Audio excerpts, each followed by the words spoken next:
Vous vous appelez Roland Jean-Jean. Et vous êtes gilet jaune depuis le 3 novembre, c'est ça? Depuis le 3 novembre, la première réunion qu'on a eue, c'était à Ivias, au terrain de foot. On était 12. Et il faisait très froid, il tombait de l'eau.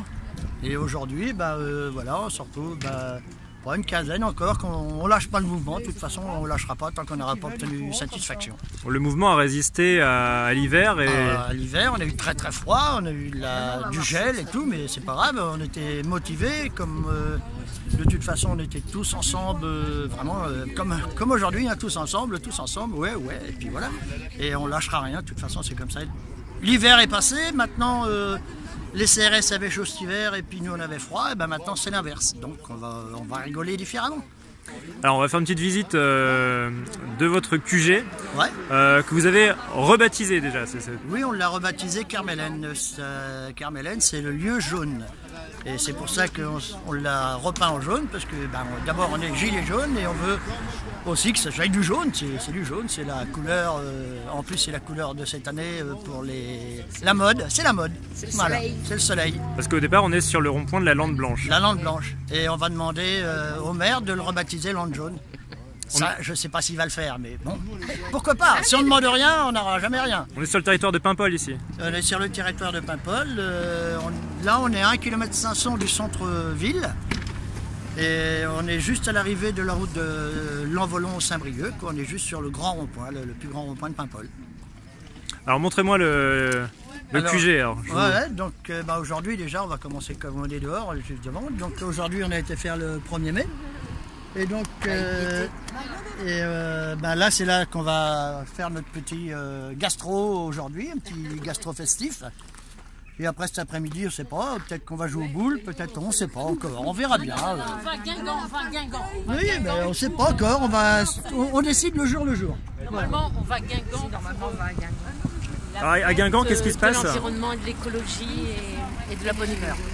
Les gilets jaunes, organisés par les gilets jaunes de Guingamp, et nous on va les aider. Voilà les palettes. Voilà. Et ce soir il y a le film de François Ruffin, Je veux du soleil, qui passe à Guingamp. Très bien. Alors je reviens vers vous. Voilà.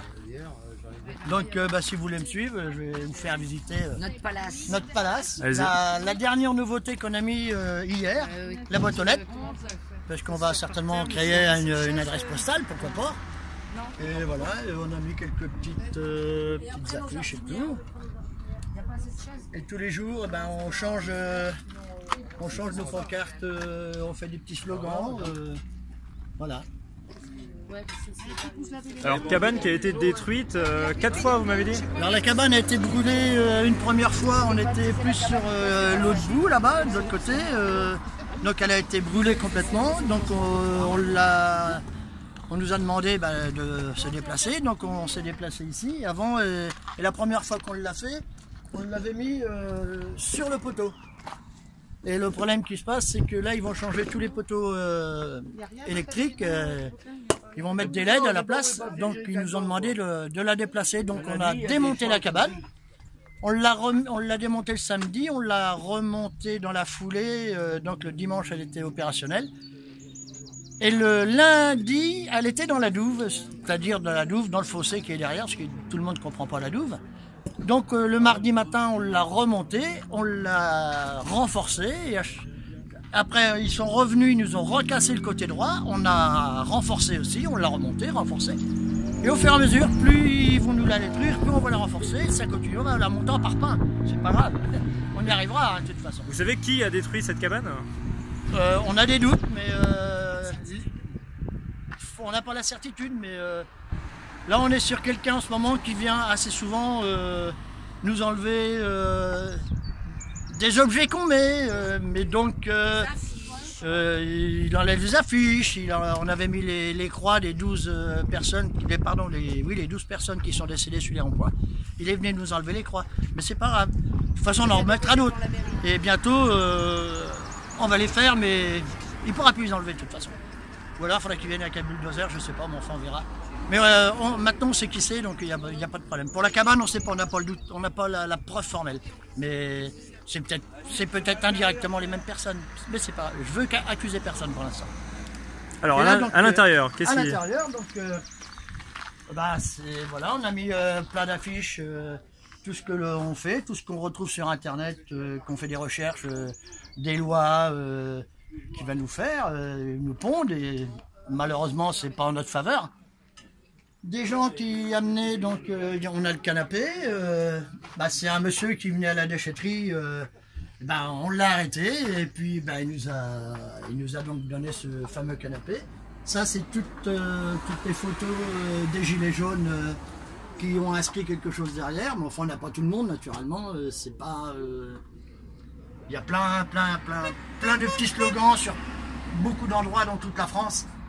Et c'est ça aussi qui est super, qui nous réconforte, parce que même nous, ici à Paimpol, ben, ça nous donne des idées aussi de l'autre côté, quoi. Vous êtes allé à Paris? Je ne suis pas allé à Paris, je n'ai pas trouvé la nécessité d'aller à Paris. Il faut aussi savoir que si tout le monde monte à Paris, bah, les ronds-points de petites campagnes se perdront. Donc il ne faut pas non plus... je suis allé à Saint-Brieuc, je suis allé à Nantes, je suis allé au G7 à Dinard. Malheureusement, c'est un fiasco parce que d'autres personnes ont rebalancé une info de l'autre côté, donc on n'a pas pu faire ce qu'on voulait à Dinard, mais c'est pas grave. On refera différemment une autre fois. Et pour l'instant, ben, nous, notre but à Paimpol, puisqu'on n'est pas nombreux au départ, en inscription, on était quand même 1200 au tout début. Hein. Inscrits sur un groupe, on était 1200. On a tenu le 17, 18, 19, on a tenu les 3 ronds-points de Paimpol, c'est-à-dire la Lande Blanche, le rond-point des pompiers et le champ de foire. Il y avait les marins-pêcheurs, il y avait ben, les ouvriers comme tout le monde. Hein. Et on était à peu près 100, 120 par rond-point, on était à peu près 300, 350 sur tous les ronds-points. On n'a fait pas des blocages, mais des barrages filtrants. Beaucoup de personnes ont dit que c'était des barrages, mais non, on a fait des déviations, la gendarmerie est au courant, la gendarmerie nous a même démenti devant la mairie, avec une personne de la mairie qui nous a dit qu'on avait bloqué, c'est faux. Donc pour ça, donc on est aussi, comment dirais-je, pour certaines personnes, on est crédible. Pour d'autres, moins, mais ça, tout le monde ne peut pas être d'accord avec nous. Nous, tout ce qu'on demande, bah, que les gens qui ne sont pas crédibles avec nous, qui nous prennent pour des cons, on l'entend sur le rond-point, il y en a qui nous font des doigts, des bras d'honneur, non, c'est pas grave, on a l'habitude maintenant.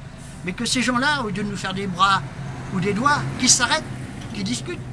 Moi, je ne suis pas contre. La personne qui vient me dire ouais, mais t'es qu'un con, tu fais ça, ça sert à rien. J'ai mon opinion et la sienne, mais au moins, au lieu de le faire à l'aveugle ou en lâche, parce que j'appelle ça des lâches, et bien, qui viennent nous voir, on discute. On est des humains, on est tous pareils. C'est là-dessus qu'il faut parler, c'est pas de dire ou de détruire quoi que ce soit. Vous étiez déjà militant avant de rentrer dans ce mouvement? J'ai toujours été militant, moi j'ai été chauffeur routier, donc j'ai fait 37 ans de chauffeur routier, j'ai fait à peu près, je sais pas, 25 à 30 grèves, j'ai fait des grèves à l'intérieur de mon entreprise que j'ai monté avec mes collègues dans une boîte de transport, on était 42, et j'ai fait des grèves et j'ai été jusqu'au bout, ça m'a toujours, avant ça m'a toujours, j'ai toujours gagné parce que j'ai toujours dit que de toute façon c'était un dû. La dernière que j'avais fait chez mon patron, j'ai resté 3 jours dans la cour, j'étais en porte-voiture avec les voitures sur le dos, et même mes affréteurs étaient d'accord avec nous en nous disant ben, non, partez pas, vous avez raison. Donc, après, c'est chacun son opinion, il y en a qui sont grévistes, d'autres moins, bon bah ça c'est la loi de la nature, c'est comme ça, c'est tout, hein, c'est pas... Ouais, je sais, je parle comme ça, il y en a qui vont dire comment il parle, mais je m'en fous, c'est comme ça, je suis comme ça. Alors, est-ce qu'il y a autre chose à montrer dans cette cabane? Bah oui, bon après il y a le petit coin, bah, c'est pareil, le petit coin avec les 2 fauteuils, la petite table où là le matin quand il fait du vent, on se met à l'abri, on boit le café ici. Après bah, on a nos petits rangements, on a voilà quoi, la petite réserve, tout ce qui est tout, bah, comme dans toutes les cabanes, de toute façon il y a toujours le petit truc, voilà quoi. On essaye de s'organiser le mieux possible de plus en plus. Tu peux me poser là 2 secondes? Oui, oui, oui. Parce qu'on a acheté des trucs et on ne sait plus ce qu'il y a dedans. Voilà, c'est comme ça que ça se passe, vous voyez, les gens arrivent, voilà, c'est bien, c'est le bonne guerre. Voilà. Très bien. Bah, merci beaucoup. Il n'y a pas de quoi, et puis au plaisir, vous pouvez revenir quand vous voulez. Et je répète encore une chose, hein, c'est que les gens qui sont contre nous, venez nous voir. on s'explique, on discute, on n'est pas des assassins comme certains disent, hein. On est des êtres humains comme tout le monde, on est pacifistes, voilà. Donc au lieu de nous faire des doigts d'honneur, des bras d'honneur, arrêtez-vous, discutons, et puis on vous paiera un café, vous n'aurez même pas besoin d'acheter le café, on vous le paiera, il n'y a aucun problème. Voilà. Parfait. Je vous remercie.